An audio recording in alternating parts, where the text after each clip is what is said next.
ये कहानी आपने कभी नहीं सुनी होगी क्योंकि आपने वो सब पढ़ा जो आपसे छुपाया गया। पर अब वो सुनो जो सच में हुआ था। ये उन लोगों की कहानी है जिनकी आवाजें कभी दर्ज नहीं की गईं, जिनकी तलवारें गूंगी थीं पर उनकी खामोशी सल्तनतों को चीर गई थी। इस बार कोई हीरो नहीं मिलेगा, कोई नारा नहीं गूंजेगा। सिर्फ एक सवाल ही बचेगा कि अगर ये कहानी सच थी तो हमने कभी सुनी क्यों नहीं। 13वीं सदी का भारत, जब उत्तर भारत का ज्यादातर हिस्सा दिल्ली सल्तनत के अधीन आ चुका था। गुलाम वंश के सुल्तान बंगाल से अफगान बॉर्डर तक अपनी सल्तनत फैलाने में लगे थे, लेकिन पश्चिम भारत में गुजरात ऐसा इलाका था जो न झुका न टूटा। रावल भीमदेव की लीडरशिप में गुजरात ने अपने अस्तित्व की लड़ाई लड़ी। गुजरात का यह दौर 2 सदियों से चालुक्य वंश के अधीन रहा था, जिसकी राजधानी अनहिलवाड़ पाटन थी। यह सिर्फ पॉलिटिकल नहीं बल्कि धार्मिक, सांस्कृतिक और शिल्पकला का भी सेंटर था। 12वीं सदी के अंत में चालुक्य शक्ति कमजोर हुई और रावल भीमदेव बाल्यकाल में सिंहासन पर बैठे। वास्तविक सत्ता विशाल देव वाघेला जैसे सामंतों के हाथ में थी, जिन्होंने न केवल प्रशासन संभाला बल्कि सैन्य रूप से भी राज्य को मजबूत रखा। यह काल चालुक्य से वाघेला परिवर्तन का था और विशाल देव एक अनुभवी सेना नायक और चतुर प्रशासक थे। गुजरात के शासक समझते थे कि दिल्ली सल्तनत केवल जमीन नहीं बल्कि संस्कृति और धर्म भी हथियाना चाहती है। इस समय दिल्ली में सुल्तान नासिरुद्दीन महमूद और सेनापति बलबन की निगरानी में सल्तनत का विस्तार हो रहा था। बलबन की नीति थी लोहे और खून से सीमाएं नियंत्रित करना। बंगाल, मालवा, अवध, राजस्थान के बड़े हिस्से अधीन हो चुके थे, लेकिन गुजरात सल्तनत के लिए चुनौती बना रहा। इतिहासकार बारनी के अनुसार बलबन को गुजरात से गैर इस्लामी अपमान झेलना पड़ा। बार बार सेना भेजी गई पर गुजरात ने हर बार प्रतिरोध किया। यह केवल राजनीतिक नहीं बल्कि सांस्कृतिक संघर्ष था। अनहिलवाड़ पाटन की चारण परंपरा, भाट, जैन संत, वैदिक विद्वान सब मिलकर उस संस्कृति की रक्षा कर रहे थे जो दिल्ली को अस्वीकार्य लगती थी। गुजरात सेना में राजपूतों के साथ भील, कोली, कृषक योद्धा भी शामिल थे, जिन्हें विशेष परिस्थिति में बुलाया जाता। गुजरात समृद्ध व्यापारिक इलाका भी था। भड़ौच, सूरत, खंभात जैसे समुद्री बंदरगाह मध्य एशिया और अरब व्यापार के मुख्य स्थान थे। दूसरी ओर दिल्ली की सेना केवल तलवार नहीं, मस्जिद, बाजार और मजार के जरिए अधिकार करती थी। दिल्ली की एक भी सेना अगर पाटन पहुंचती तो शासन ही नहीं, धर्म और पहचान भी मिट जाती। इसलिए रावल भीमदेव की सभा ने तय किया, समर्पण नहीं, प्रतिरोध होगा। चाहे सुल्तान की सेना कितनी भी बड़ी क्यों ना हो, गुजरात स्वतंत्र रहेगा। आगे बढ़ने से पहले एक बात स्पष्ट करनी पड़ेगी जिससे लोग बहुत भ्रमित होते हैं। नासिरुद्दीन महमूद और बलबन का युद्ध वास्तव में वाघेला प्रशासन से था, लेकिन लोक कथाओं में रावल भीमदेव नाम चलता रहता है, जिससे यह भ्रम बना रहता है कि वे भीमदेव द्वितीय सोलंकी हैं। एक और बात जानने वाली है कि तारिक-ई-फिरोज शाही में बरनी ने गुजरात जैसे क्षेत्रों को धार्मिक और सैन्य अपमान का केंद्र बताया है। यद्यपि उसने नाम नहीं लिए, लेकिन स्पष्ट है कि सल्तनत के कई सेनापति गुजरात में अपमानित हुए और बलबन इस अपमान को भूला नहीं। उस समय तक दिल्ली सल्तनत की सीमाएं बंगाल से लाहौर तक फैल चुकी थीं। अब ध्यान गुजरात पर था, वह अंतिम स्वतंत्र हिंदू इलाका जिसने बार बार इस्लामी हमलों का सामना कर आजादी बनाए रखी। बलबन के लिए यह एक धार्मिक कर्तव्य था, विद्रोही गुजरात को कुचलना। पर यह तर्क केवल धार्मिक नहीं था, इसके पीछे साफ राजनीतिक और व्यापारिक लालच भी छिपा था। अरब, फारस और अफ्रीका से आने वाला समुद्री व्यापार गुजरात के बंदरगाहों से होता था। यदि सल्तनत इस प्रदेश पर नियंत्रण पा लेती तो भारतीय महासागर के व्यापार मार्गों पर उसका प्रभुत्व हो जाता। बलबन की रणनीति दोहरी थी। एक ओर वह आंतरिक विद्रोहों को दबा रहा था, दूसरी ओर सीमांत राज्यों को सबक सिखा रहा था। बलबन ने एक विशेष घुड़सवार टुकड़ी बनाई जिसमें तुर्क, पठान और खिलजी सैनिक थे। इन सैनिकों को आदेश था, पाटन तक पहुंचने के रास्ते में जो भी गांव, मंदिर या दुर्ग मिले नष्ट कर दो। चारण परंपरा बताती है कि बलबन के सेनापति ने दिल्ली से रवाना होने से पहले घोषणा की थी, हम उस नगर को चुप करा देंगे जहां से सूरज उगता है, और वहां मस्जिदें बनाएंगे जहां आज मंदिरों की घंटियां बजती हैं। यह कथन गुजरात की लोक स्मृति में सल्तनत की घमंडपूर्ण मानसिकता का प्रतीक बन चुका था। दिल्ली से रवाना हुई यह टुकड़ी राजस्थान पार कर गुजरात की सीमाओं तक पहुंची, जहां से उसके क्रूर हमलों की शुरुआत हुई। गुजरात के सीमांत इलाकों में जब यह खबर फैली कि तुर्की घुड़सवार दिल्ली से आ रहे हैं, तो सन्नाटा पसर गया। लोग समझ गए कि यह सिर्फ लूटपाट नहीं, आत्मसम्मान को रौंदने वाली आंधी है। लेकिन अनहिलवाड़ पाटन के भीतर युद्ध की तैयारियां तेजी से चल रही थीं। दिल्ली सेना का नेतृत्व एक कट्टर सेनापति मलिक कर रहा था, जिसे सल्तनत में धर्मयोद्धा माना जाता था, और गुजरात की लोक गाथाओं में वह काफिरों को मिटाने वाला कहलाता है। उसकी सेना में 10-12 हजार तुर्क, अफगानी और मंगोल घुड़सवार थे, जिनके पास घातक तलवारें, धनुष और गुलेलें थीं। रास्ते में वह जिस गांव से गुजरे, वहां डर और तबाही छोड़ गए। इसके बाद गुजरात में प्रवेश करते ही इस टुकड़ी ने महिसागर नदी के किनारे बसे गांवों पर हमला किया और व्यापार रोका। पहले इन आक्रमणों को हल्के में लिया गया, लेकिन जल्द ही साफ हो गया कि यह कोई सामान्य छापा नहीं, यह एक योजनाबद्ध हमला था। जैसे ही मलिक की सेना अनहिलवाड़ पाटन से कुछ कोस दूर पहुंची, नगर की दीवारों पर घंटियां बज उठीं। यह धार्मिक नहीं, युद्ध का संकेत था।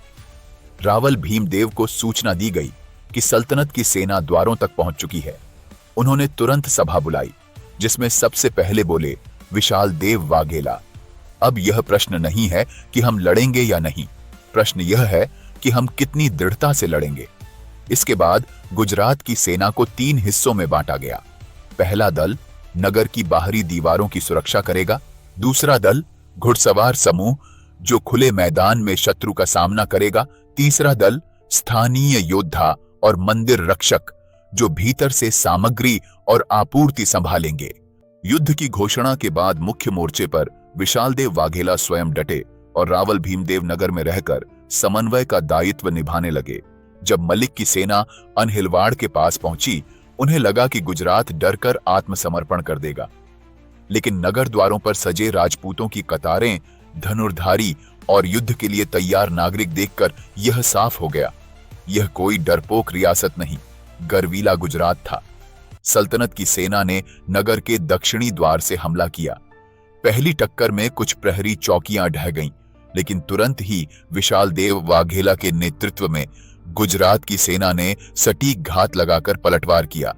घुड़सवारों और पैदल सैनिकों ने 2 दिशाओं से तुर्कों पर आक्रमण किया। दिल्ली की सेना को पहली बार अनुभव हुआ, यह भूमि केवल मंदिरों की नहीं, रणभूमि भी है। इस भिड़ंत में दिल्ली की सेना बुरी तरह फंस गई। कई सैनिक मारे गए, बाकी पीछे हटने लगे। मलिक ने उन्हें समेटने की कोशिश की, लेकिन तब तक गुजरात की घेराबंदी पूरी हो चुकी थी। शत्रु अब अनहिलवाड़ की भूमि में फंस चुका था। लेकिन गुजरात जानता था, एक जीत सल्तनत जैसे अपमानित दरबार को रोकने का कारण नहीं बनती। इसी चेतना के साथ रावल भीमदेव ने महावीर मंदिर के निकट एक आपातकालीन सभा बुलाई, जहां उपस्थित थे विशाल देव वाघेला, अन्य सामंत, ब्राह्मण, जैन आचार्य, नगर सेठ और योद्धा प्रतिनिधि। सभा गंभीर थी। शत्रु अब भी नगर की सीमा पर डटा था। सबसे पहले बोले विशाल देव वाघेला, हम जीते जरूर हैं, पर यह शुरुआत है। अपमानित शत्रु अधिक क्रूर बनता है। इसके बाद रावल भीमदेव बोले, जब तक पाटन की धरती पर सूर्य उगता है, दिल्ली की छाया यहां नहीं पड़ सकती। युद्ध होगा, पूरे आत्मगौरव से होगा। और इसके बाद सभा ने 3 स्तरीय योजना पर सहमति दी।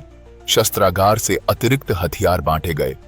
कारीगरों को भाले, धनुष और कवच तैयार करने का आदेश मिला। महिलाओं और बच्चों को सुरक्षित क्षेत्रों में पहुंचाया गया। नगर के चारों ओर के गांवों में युवाओं को अस्थायी योद्धाओं में बदला गया। मंदिरों और आश्रमों को रसद केंद्र बनाया गया। गुप्तचर दलों को दक्षिणी मोर्चे पर तैनात किया गया।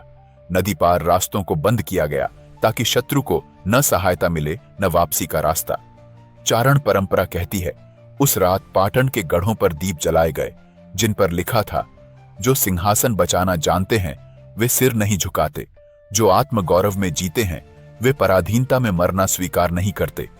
फिर विशाल देव वाघेला ने एक विशेष टुकड़ी बनाई, जो सीधे मलिक की सेना से भिड़ेगी और उसे नगर में प्रवेश से रोकेगी। अब गलियां शांत नहीं थीं, हर कोने में तैयारी की गूंज थी। रावल भीमदेव नगर की दीवार पर खड़े होकर बोले, दिल्ली दूर है, लेकिन हमारी धरती यही है और इसे हम सौंपने वाले नहीं, चाहे शत्रु कितना भी भयानक क्यों ना हो। अब यह युद्ध दो सेनाओं का नहीं, एक जनयुद्ध बन चुका था और इतिहास साक्षी है, जनता का युद्ध कभी हारता नहीं। दूसरी ओर मलिक के नेतृत्व में सल्तनत की सेना अब भी दक्षिणी छोर पर डटी हुई थी, योजना बना रही थी। दिल्ली के दरबार में बैठे उच्च अधिकारियों को भरोसा था कि गुजरात के व्यापारी और पंडित तलवार नहीं चलाते, लेकिन अनहिलवाड़ की धरती ने उस भ्रम को तोड़ना तय कर लिया था। विशाल देव वाघेला ने निर्णायक योजना बनाई, रात्रिकालीन गुप्त हमला। उद्देश्य था शत्रु को अस्थिर करना, उसकी आपूर्ति बाधित करना और मनोबल तोड़ना। पाटन के बाहरी गांवों के योद्धा चुने गए, जो स्थानीय भूगोल से परिचित थे। खेतों, कुओं और पेड़ों के पीछे छिपकर उन्होंने मलिक की सेना तक पहुंचने की रणनीति बनाई। पहला हमला चांदनी रात में हुआ। गुजरात की ओर से केवल 200 घुड़सवार और 400 पैदल सैनिक भेजे गए। उनका लक्ष्य था मलिक की आपूर्ति गाड़ियों और अस्त्र शस्त्र के भंडार को जलाना। चारण गीतों में उस रात को आग के फूलों की रात कहा गया, जब पाटन की मिट्टी पर जलते तंबू और भागते तुर्क सैनिक दिखाई दिए। शत्रु सेना चौंक गई। उन्हें आशा नहीं थी कि गुजरात रात्रिकाल में हमला करेगा। सल्तनत के अभिलेख रात्रि युद्ध को पीठ पीछे वार कहते हैं, लेकिन भारतीय पारंपरिक युद्ध नीति में निशाचर प्रहार एक स्वीकृत योजना थी, विशेषकर जब उद्देश्य लूट और विनाश को रोकना हो। इस भिड़ंत में दिल्ली की सेना को भारी हानि हुई, आपूर्ति गाड़ियां जल गईं, हथियार नष्ट हुए और अनेक सैनिक मारे गए।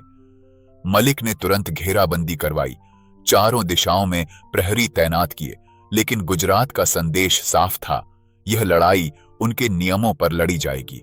अगली सुबह मलिक ने क्रोध में आकर मोर्चे को आगे बढ़ाने का आदेश दिया, लेकिन मार्ग में ही दूसरी चुनौती मिली। गुजरात के ग्रामीण योद्धाओं द्वारा बिछाए गए जाल, जलाशयों को कीचड़ से भर दिया गया, पुल काट डाले गए और ऊंचाइयों से तीरों व पत्थरों की वर्षा शुरू हो गई। छापामार युद्ध उस समय उत्तर भारत में विरला था, लेकिन गुजरात के भील, कोली और काठियावाड़ी योद्धाओं ने स्थानीय भूगोल का प्रयोग कर इसे अत्यंत प्रभावी बना दिया। मलिक की सेना समझने लगी, यह युद्ध सीधी रेखा में नहीं लड़ा जा सकता। न कोई योद्धा समर्पण कर रहा था, न नगर द्वार टूट रहा था। इसके बाद तीसरे दिन मलिक ने तोप जैसे यंत्रों और गदा युक्त हाथियों से नगर द्वार पर हमला किया। जवाब में गुजरात की सेना ने दीवारों और छतों से गर्म तेल, अग्निबाण और पत्थरों की वर्षा की। तीसरी रात गुजरात की सेना ने मलिक के मुख्य तंबू पर हमला किया। यद्यपि मलिक बच गया, पर उसका घोड़ा घायल हो गया और कई वरिष्ठ सैनिक मारे गए। सल्तनत की सेना अब मानसिक रूप से अस्थिर होने लगी थी। इतिहासकार ए के मजूमदार लिखते हैं, गुजरात की इस संगठित प्रतिक्रिया ने साबित कर दिया कि यह कोई छोटी रियासत नहीं, बल्कि योजना, संगठन और जनबल से परिपूर्ण राज्य था। 3 दिन और रातें बीत चुकी थीं। मलिक की सेना थकी हुई थी, आपूर्ति घट चुकी थी और बार बार हुए छापों ने मनोबल तोड़ दिया था। पर निर्णायक युद्ध अभी शेष था।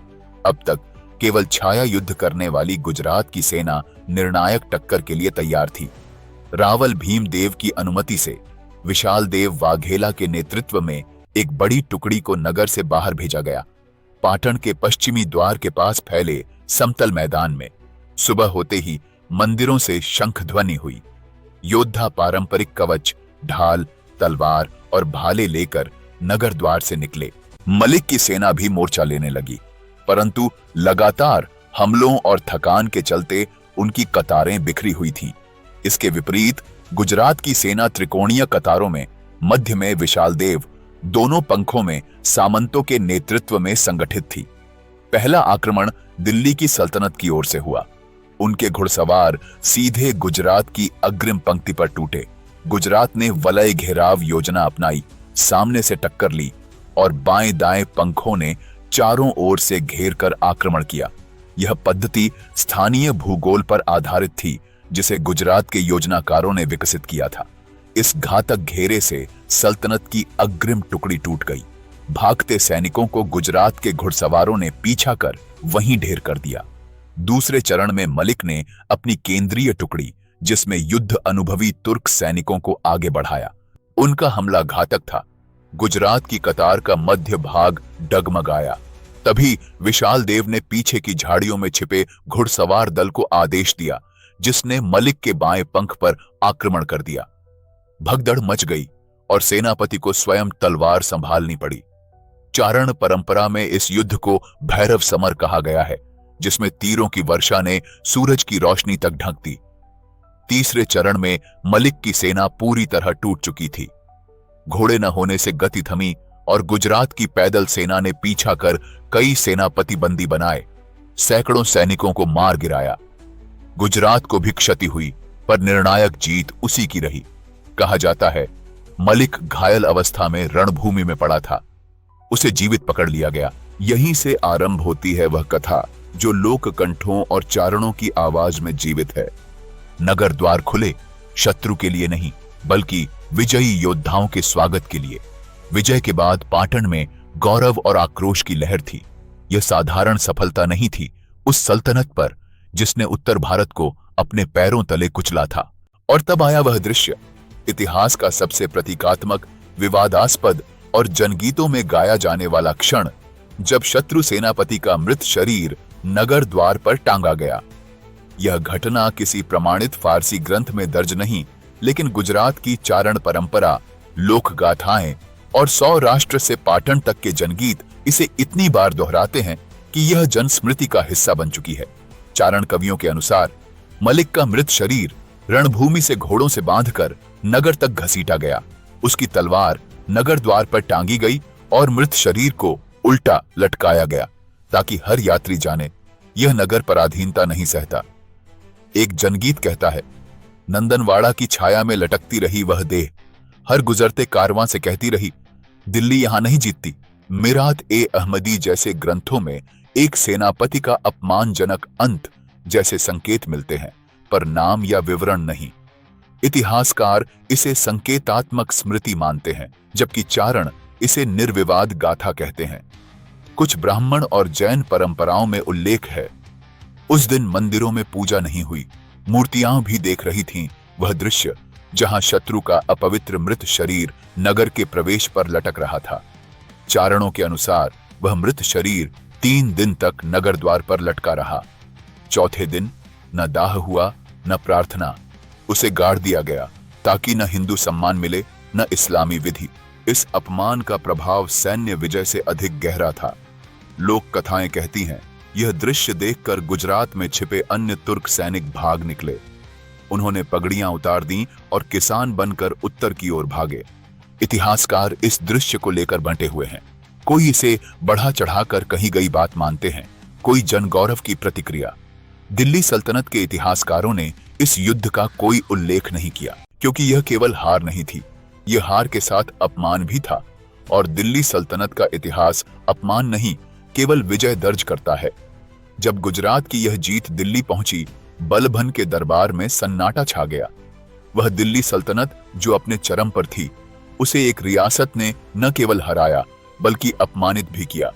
बलभन जो राज्य की प्रतिष्ठा को सर्वोच्च मानता था, इस समाचार से क्रोधित हो उठा।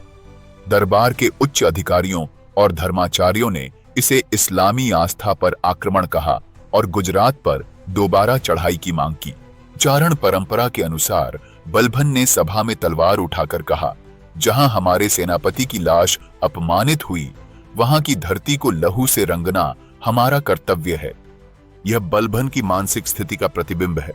दरबार में आम चर्चा थी, गुजरात को छोड़ा नहीं जा सकता, लेकिन बलभन जितना चाहता था उतना कर नहीं सका, क्योंकि उस समय सल्तनत अनेक संकटों से जूझ रही थी। बंगाल के गवर्नर बार बार खुद को स्वतंत्र घोषित करते और बलभन की शक्ति वहीं उलझी रहती। पंजाब और सिंध पर मंगोल सक्रिय थे। अगर बलभन गुजरात पर सेना भेजता तो मंगोल पीछे से आक्रमण कर सकते थे। शहजादा मोहम्मद की मृत्यु के बाद दरबार अस्थिर था। बलभन की प्राथमिकता राजधानी को स्थिर रखना बन चुकी थी। रेगिस्तानी मार्ग, तटीय हवाएं, पर्वतीय दुर्ग, गुजरात की रचना दिल्ली के लिए कठिन चुनौती थी। वहां तक पहुंचना आसान नहीं था, सहयोग भी निश्चित नहीं था। बलबन ने प्रत्यक्ष हमला नहीं किया, लेकिन गुप्त दबाव बनाए रखने की कोशिश की।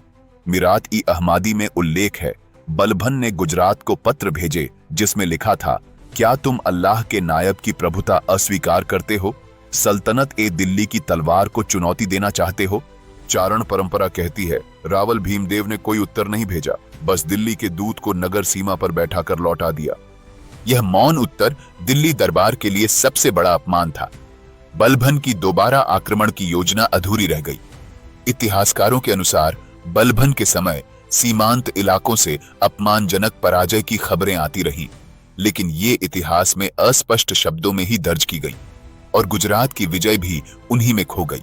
यह वह क्षण था जब इतिहास और लोककथा की राहें अलग हुईं।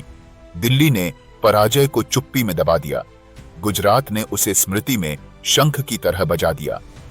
गुजरात ने विजय के बाद कोई अतिरिक्त विस्तार नहीं किया, न ही दिल्ली को सीधी चुनौती दी। रावल भीमदेव और विशाल देव वाघेला ने न तो विनम्रता दिखाई, न ही आक्रामकता। उन्होंने दृढ़ मौन का रास्ता चुना। चारण परंपरा में कहा गया है, जब शेर जीत जाए तो वह दहाड़ता नहीं, बस अपनी आंखों से दुश्मन को चुप करा देता है। दिल्ली सल्तनत के अभिलेखों में गुजरात को लेकर लंबे समय तक कोई उल्लेख नहीं मिलता। यह केवल संयोग नहीं, बल्कि जानबूझकर अपनाई गई ऐतिहासिक चुप्पी थी, क्योंकि वहां स्वीकार करना पड़ा कि एक छोटे से स्वतंत्र राज्य ने दिल्ली सल्तनत की सेना को हराया और अपमानित किया, जिसे न दबाया जा सका, न बदला जा सका। यह विजय केवल दरबार की नहीं थी, यह हर उस व्यक्ति की थी जिसने अपनी मिट्टी को पराया नहीं होने दिया। रावल भीमदेव ने विजय के बाद कोई विस्तारवादी नीति नहीं अपनाई। उन्होंने सभी वर्गों को आमंत्रित कर एक संकल्प सभा बुलाई और कहा, हमने तलवार चलाई अपनों के लिए, युद्ध किया शांतिपूर्वक जीने के अधिकार के लिए। यही नीति आगे भी रहेगी। इसकी गूंज राजस्थान के दुर्गों से लेकर सौराष्ट्र के समुद्र तटों तक सुनाई दी।